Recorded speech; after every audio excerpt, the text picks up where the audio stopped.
Ce soir, la gauche enregistre une défaite qu'il ne faut ni nier, ni contester, ni minimiser.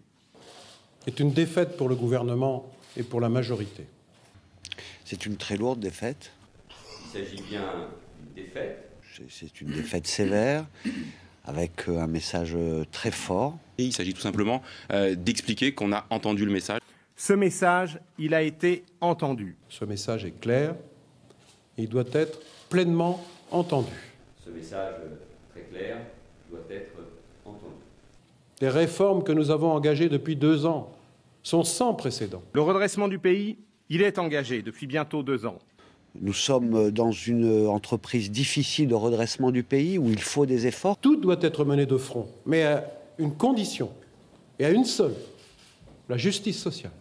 Le pays a besoin de redressement économique et de justice sociale. Cette demande de justice sociale Et surtout de justice et de justice sociale. Nous devons aussi changer dans nos propres comportements.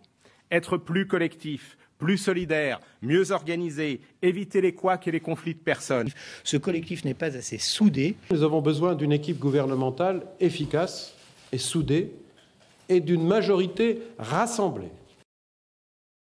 C'est une victoire pour l'UMP et ses partenaires de l'UDI. Pour l'UMP, c'est une très grande victoire. C'est une belle et grande vague bleue. C'est incontestablement une vague bleue. C'est donc effectivement une vague comme l'on n'avait pas connue depuis quasiment une génération. Pas de réelle vague bleu marine. C'est une victoire qui démontre aussi que les Français n'en peuvent plus de cette politique gouvernementale qui est menée. Bien entendu, c'est avant tout une sanction très lourde à l'endroit de la politique du gouvernement. C'est un rejet puissant de la politique gouvernementale. Il y a une sanction naturellement de la politique gouvernementale. Je pense qu'effectivement, ce qui est en train de se passer, c'est un avertissement extrêmement sérieux et sévère à l'endroit de François Hollande. Et c'est le président de la République qui est dans les cordes. Et celui qui est sur le banc des accusés ce matin, c'est François Hollande.